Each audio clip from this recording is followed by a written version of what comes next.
There are three different species of government: republican, monarchical, and despotic.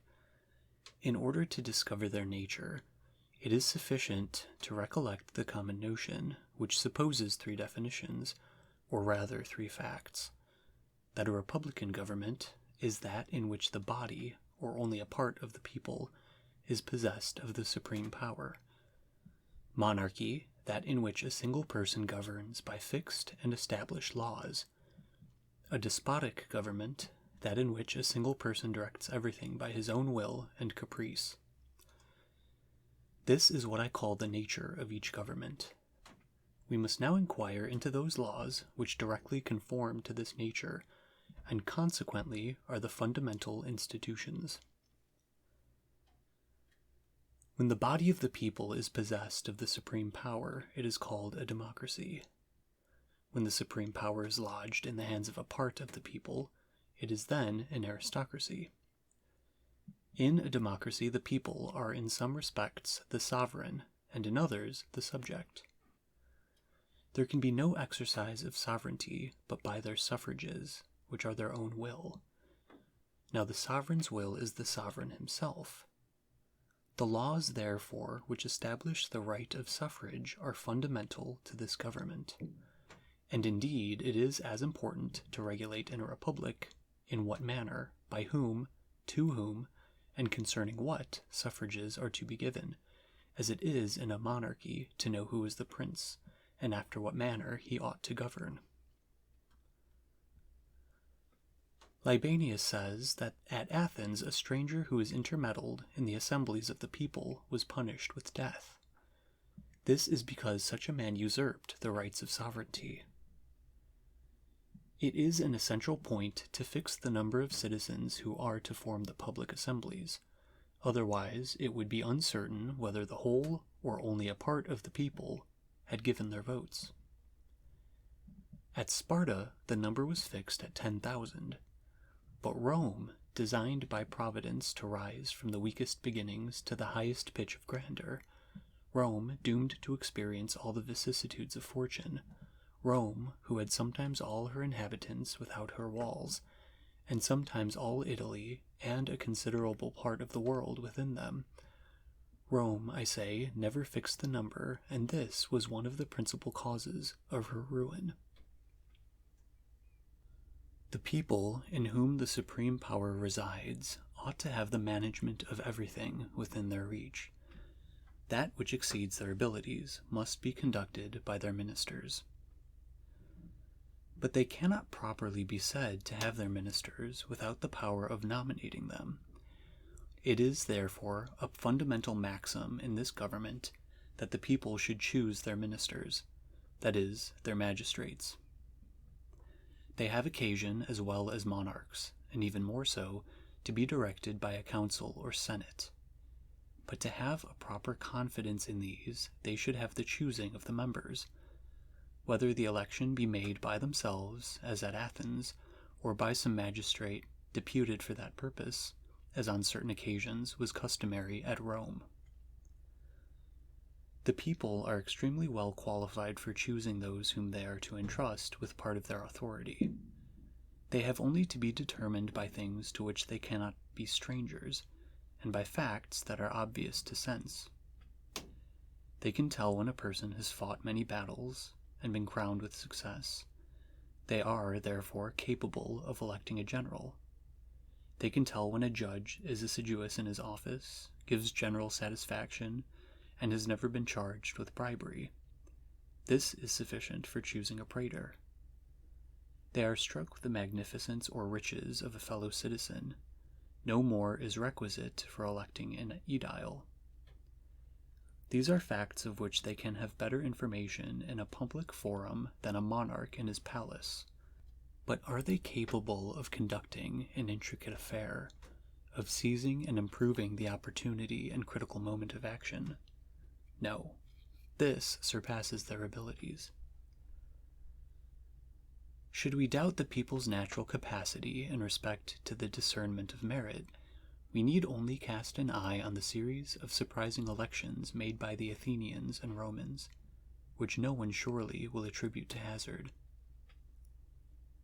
we know that though the people of Rome assumed the right of raising plebeians to public offices, yet they never would exert this power. And though at Athens the magistrates were allowed, by the law of Aristides, to be elected from all the different classes of inhabitants, there never was a case, says Xenophon, when the common people petitioned for employments which could endanger either their security or their glory. As most citizens have sufficient ability to choose, though unqualified to be chosen, so the people, though capable of calling others to an account for their administration, are incapable of conducting the administration themselves. The public business must be carried on with a certain motion, neither too quick nor too slow. But the motion of the people is always either too remiss or too violent.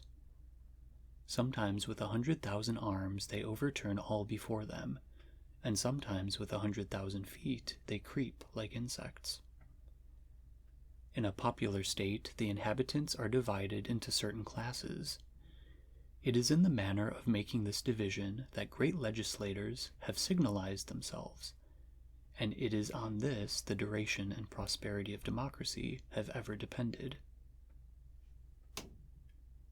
Servius Tullius followed the spirit of aristocracy in the distribution of his classes.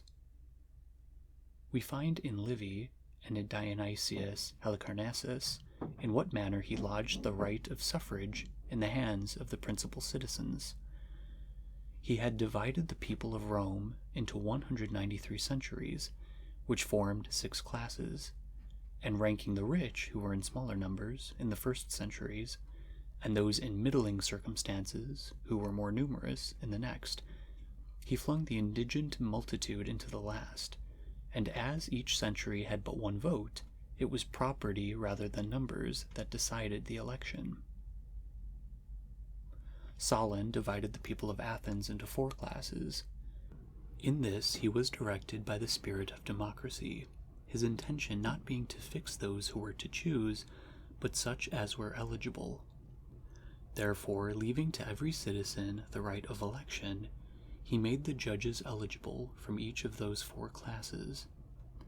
But the magistrates he ordered to be chosen only out of the first 3, consisting of persons of easy fortunes.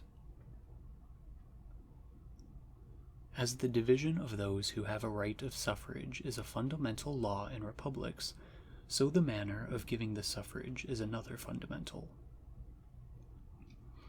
The suffrage by lot is natural to democracy, as that by choice is to aristocracy. The suffrage by lot is a method of electing that offends no one, but animates each citizen with the pleasing hope of serving his country. Yet as this method is in itself defective, it has been the endeavor of the most eminent legislators to regulate and amend it. Solon made a law at Athens that military employments should be conferred by choice, but that senators and judges should be elected by lot. The same legislator ordained that civil magistracies, attended with great expense, should be given by choice, and the others by lot.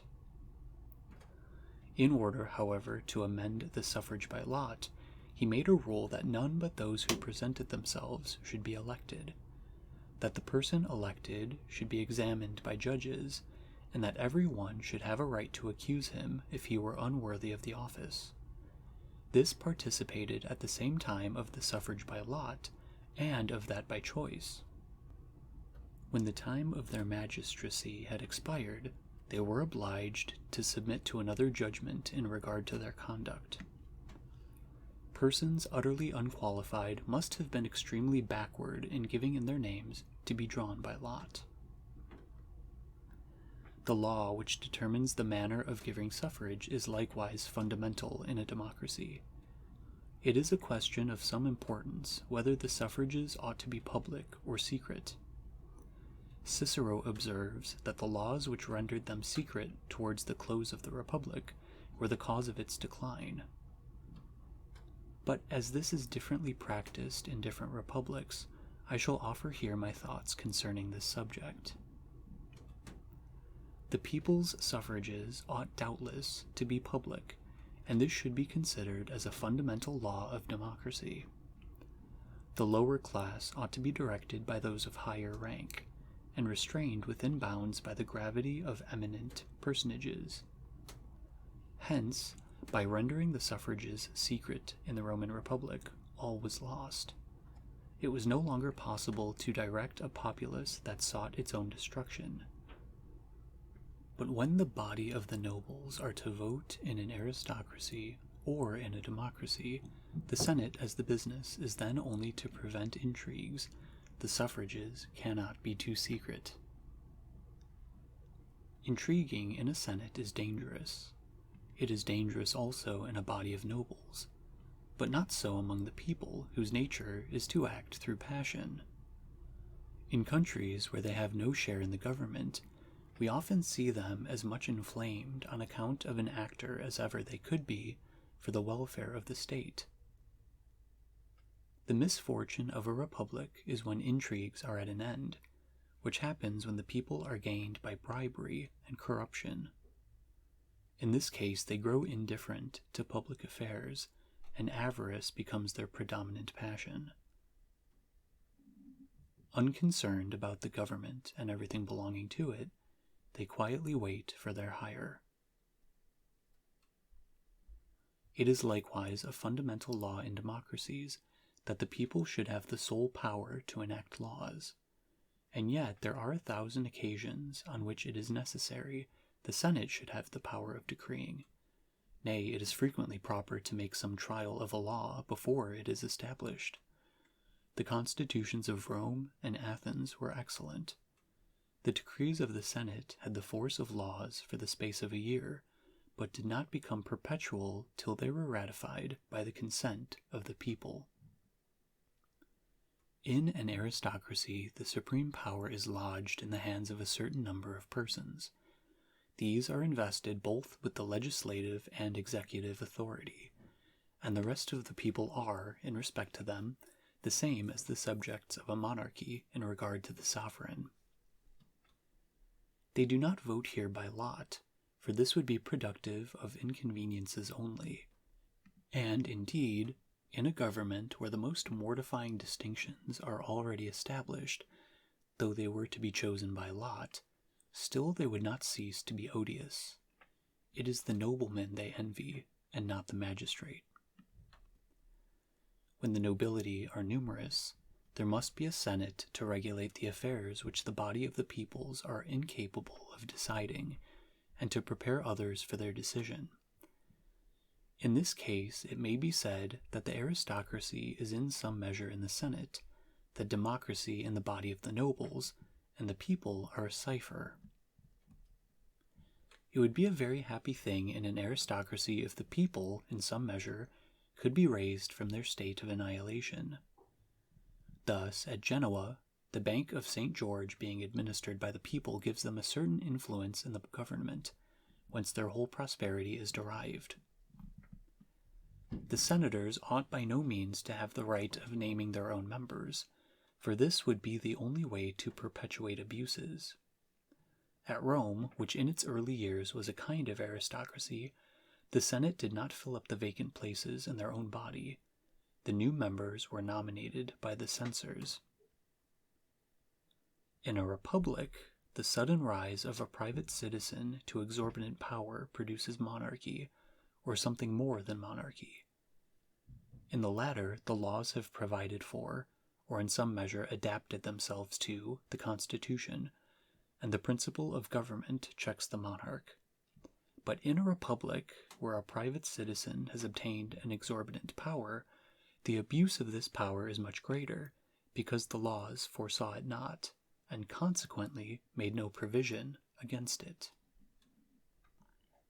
There is an exception to this rule, when the Constitution is such as to have immediate need of a magistrate invested with extraordinary power.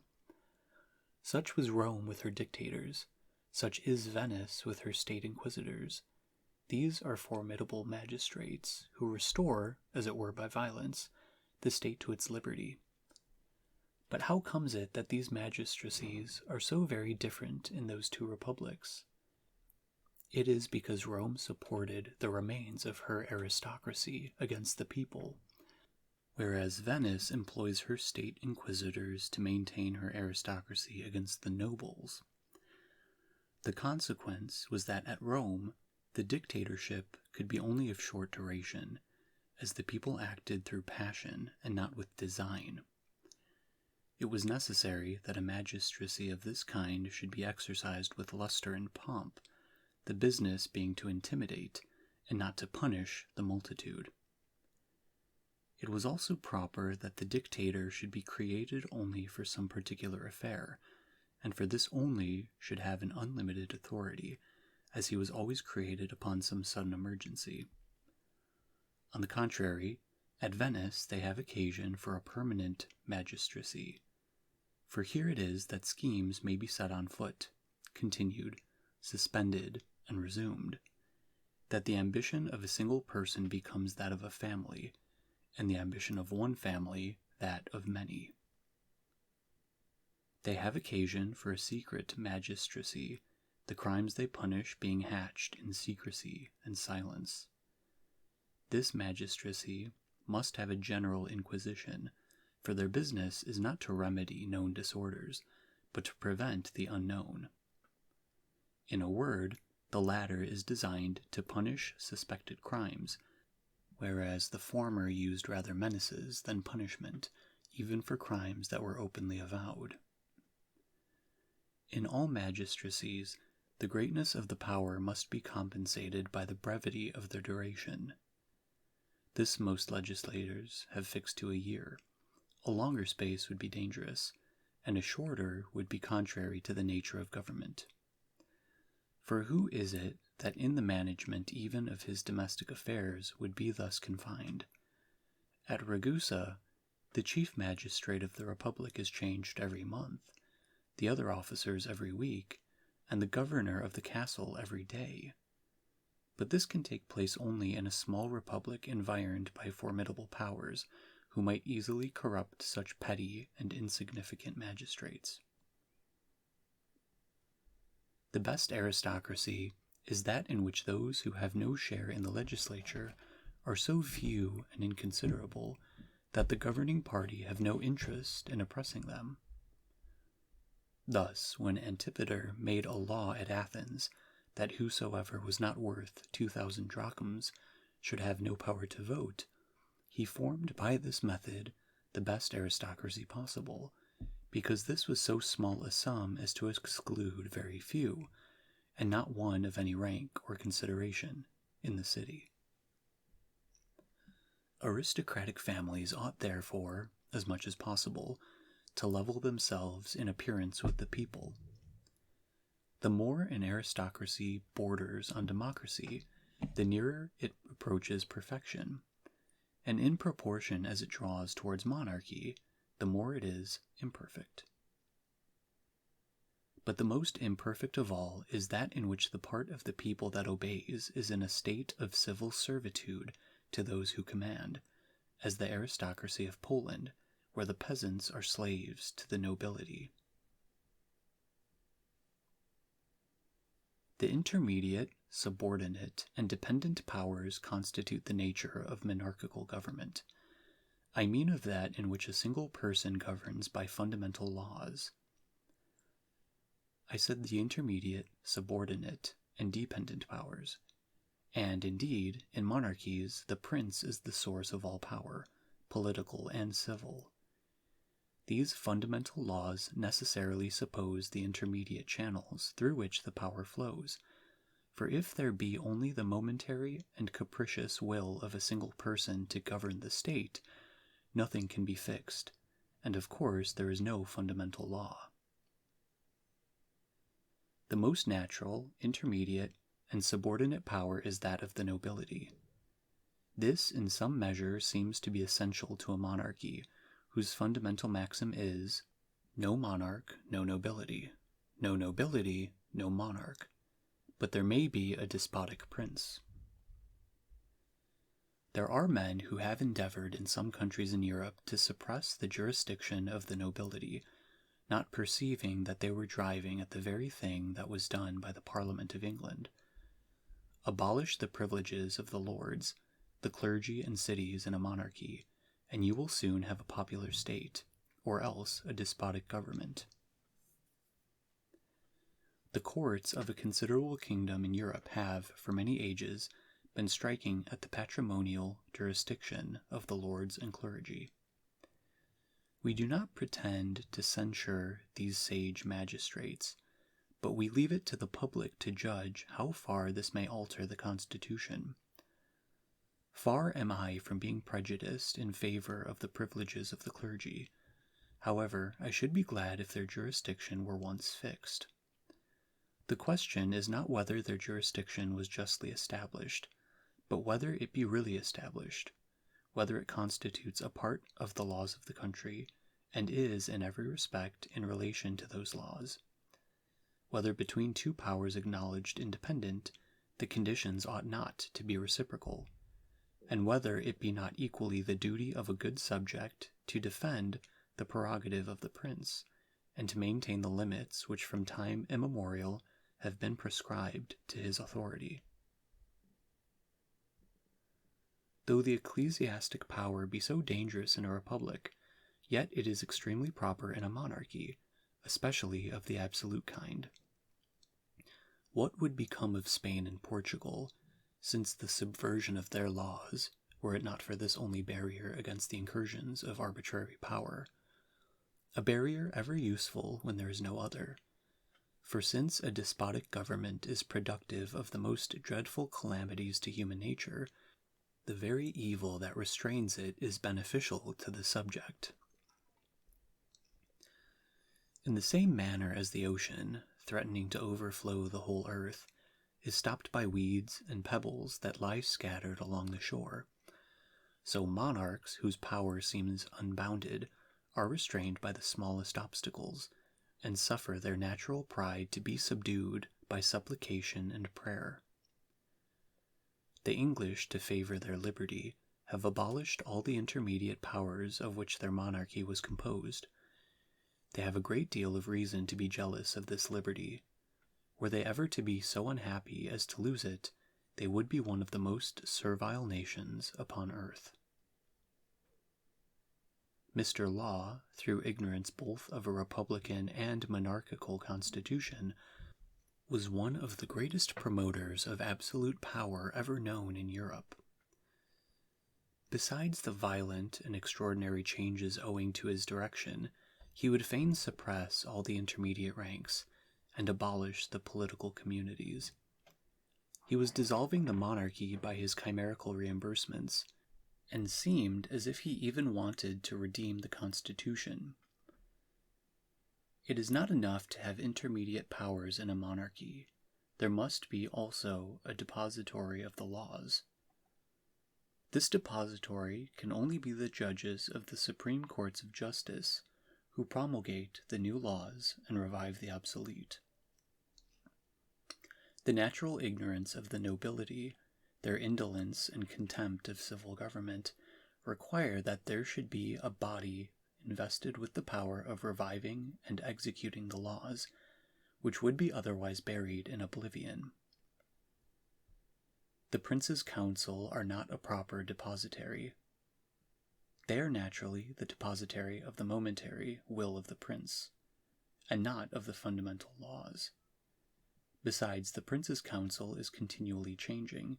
It is neither permanent nor numerous. Neither has it a sufficient share of the confidence of the people.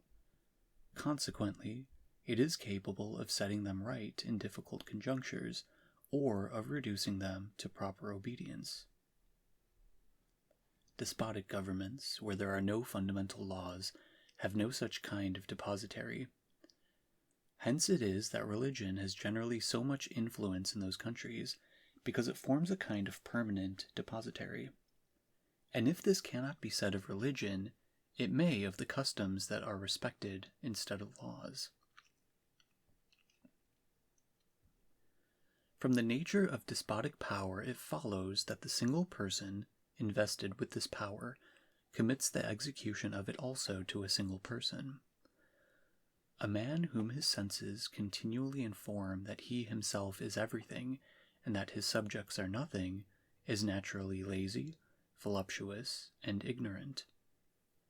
In consequence of this, he neglects the management of public affairs. But were he to commit the administration to many, there would be continual disputes among them.